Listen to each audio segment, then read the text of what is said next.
Assalamualaikum, saya Nopayana Ajli akan menjelaskan mengenai public relation dan strategi apa saja yang dapat dilakukan oleh seorang praktisi public relation maupun humas dalam menyelesaikan permasalahan yang terjadi di perusahaan atau organisasi. Public relation ini bukanlah suatu kegiatan yang sembarangan, tetapi kegiatannya ini membutuhkan perencanaan yang berkelanjutan untuk menguntungkan pertumbuhan perusahaan. Hal itu didasari karena adanya keyakinan bahwa perusahaan ini akan bergantung kepada opini publik.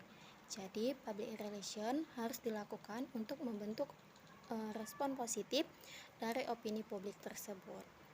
Public relation merupakan seni dan ilmu dalam menganalisis suatu isu, memprediksi konsekuensi, dan mengorganisasi permasalahan dan mengimplementasikan program rencana untuk melayani organisasi dan publik. Public relation juga merupakan fungsi manajemen yang membangun dan mempertahankan hubungan yang baik dan bermanfaat antara organisasi dengan publik yang mempengaruhi kesuksesan atau kegagalan dari perusahaan. Citra dan reputasi dari sebuah perusahaan ini ada di tangan seorang public relation. Kemudian, dalam memahami dan menyelesaikan permasalahan yang ada di dalam lingkungan, seorang praktisi humas atau public relation ini harus memiliki tahap-tahap dalam melakukan kegiatannya. Dari artikel yang saya baca menurut Gottlieb dan Center ada 4 proses public relation. Proses tersebut bersifat dinamis sehingga setiap unsur yang ada berkesinambungan. Keempatnya yaitu yang pertama penelitian atau research. Seorang praktisi humas dan public relation ini harus mengenal gejala dan penyebab permasalahan.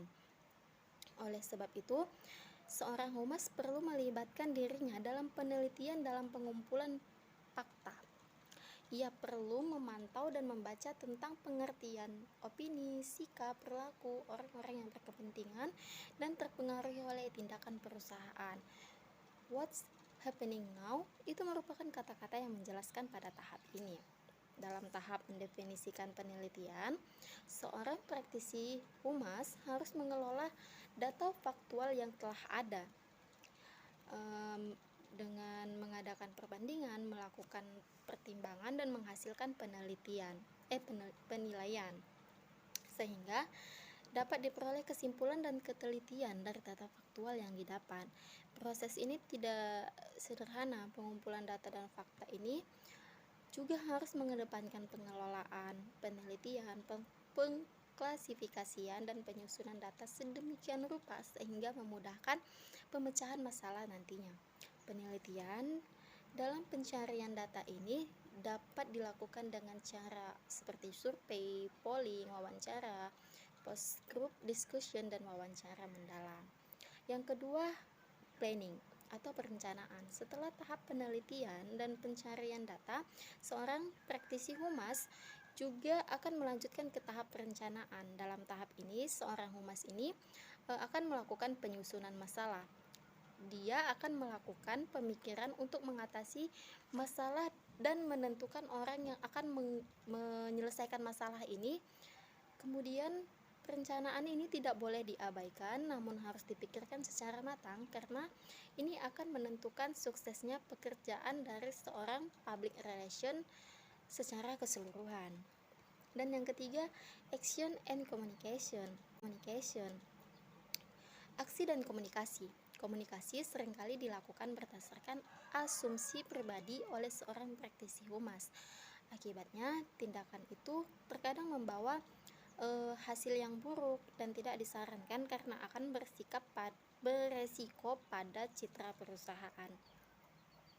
Tujuan dan objektivitas yang spesifik ini dikaitkan untuk mencapai aksi dan komunikasi yang akan dilakukan oleh praktisi public relation. Ia juga harus melakukan aksi dan melakukan kegiatan public relation sebaik-baiknya.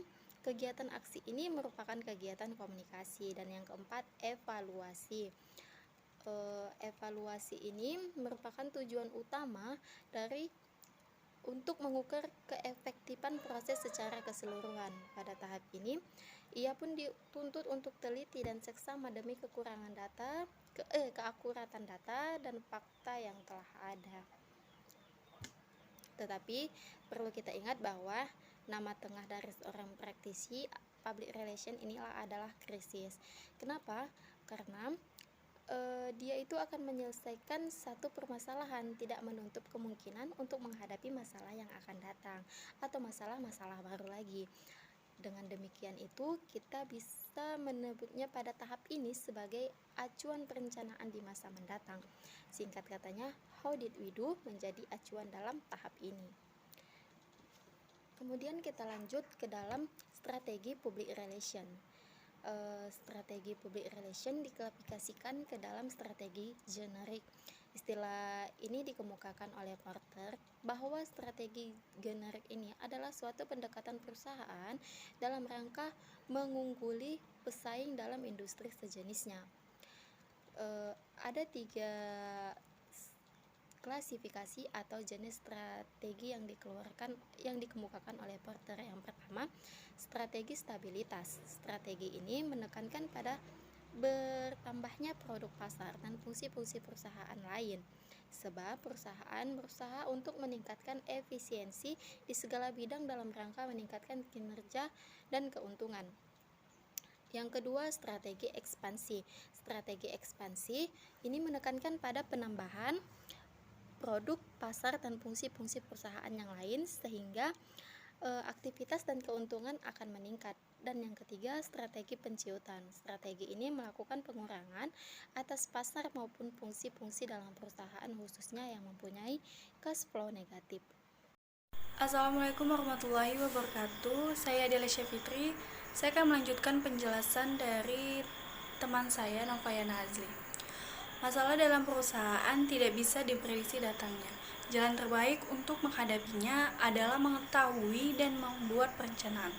Menurut Virsanova dalam bukunya Bagaimana Public Relation atau Humas menangani krisis atau masalah perusahaan. Krisis atau masalah terjadi karena disebabkan oleh hal-hal. Yang pertama yaitu krisis karena bencana alam. Yang kedua, krisis karena kecelakaan industri. Yang ketiga, krisis karena produknya yang kurang sempurna. Keempat, krisis karena persepsi publik. Yang kelima yaitu krisis karena hubungan kerja yang buruk. Dan yang keenam, krisis karena kesalahan strategi bisnis. Yang ketujuh, krisis karena terkait masalah kriminal. Yang kedelapan, krisis karena pergantian manajemen. Yang kesembilan, krisis karena persaingan bisnis. Yang kesepuluh, krisis keuangan. Yang kesebelas, krisis public relation. Dan yang terakhir yaitu krisis strategi. Strategi public relation dalam merespon permasalahan perusahaan sebaiknya selalu memiliki rencana dalam menghadapi krisis dan menghindari keputusan yang justru akan membuat perusahaan terperosok lebih jauh dalam krisis. Mereka harus tahu skenario terburuk yang akan terjadi dan harus mempunyai kontingensi plan dalam menghadapinya. Apabila pencegahan krisis tidak berhasil, maka ada 6 langkah berikut yang segera harus diambil. Yang pertama yaitu melakukan penilaian yang objektif terhadap penyebab masalah. Dan yang kedua, menentukan apakah penyebab terjadinya krisis memiliki dampak jangka panjang atau hanyalah fenomena sesaat. Yang ketiga, perhitungkan setiap kejadian dalam krisis dengan cermat sehingga setiap peristiwa yang terjadi dapat diantisipasi dengan baik. Yang keempat, memusatkan perhatian pada upaya menyelesaikan masalah. Yang kelima, memanfaatkan setiap peluang yang ada untuk memperbaiki keadaan. Yang keenam, segera bertindak untuk melindungi cash flow perusahaan. Untuk menyelesaikan krisis, manajemen harus memiliki manajemen plans yang didesain secara teliti untuk menghadapi berbagai level yang mungkin terjadi. Oleh karena itu, jika terjadi kondisi krisis, perusahaan dapat mengidentifikasikan dan merespon dengan baik. Melalui persiapan yang matang, pemimpin dapat memerintahkan bagaimana dan apa sebaiknya dilakukan saat krisis terjadi. Mengantisipasi krisis dapat dilakukan dengan menggunakan perencanaan strategi dan manajemen risiko. Setiap krisis harus dihadapi secara serius oleh pimpinan dan disampaikan kepada publik secara jujur. Kesimpulannya bahwa manajemen krisis merupakan area keahlian yang harus dimiliki oleh setiap public relation yang berorientasi kepada masa depan dan mencoba mengantisipasi kejadian yang dapat mengganggu hubungan-hubungan penting. Public relation memiliki peran dan fungsi penting dalam merencanakan program persiapan krisis. Manajemen krisis itu sendiri pada waktu terjadi krisis dan strategi setelah krisis selesai ditanggulangi. Keputusan public relation bukanlah keputusan yang mengandalkan intuisi belaka, melainkan berdasar pada keputusan top manajemen dengan dasar pertimbangan dari public relation, di mana posisi public relation seharusnya berdekatan atau memiliki akses langsung dengan top manajemen. Terlebih jika krisis tengah melanda. Karena itu, peran dan fungsi public relation yang dewasa ini lebih ditekankan pada membantu pemecahan masalah di perusahaan menjadi suatu keharusan.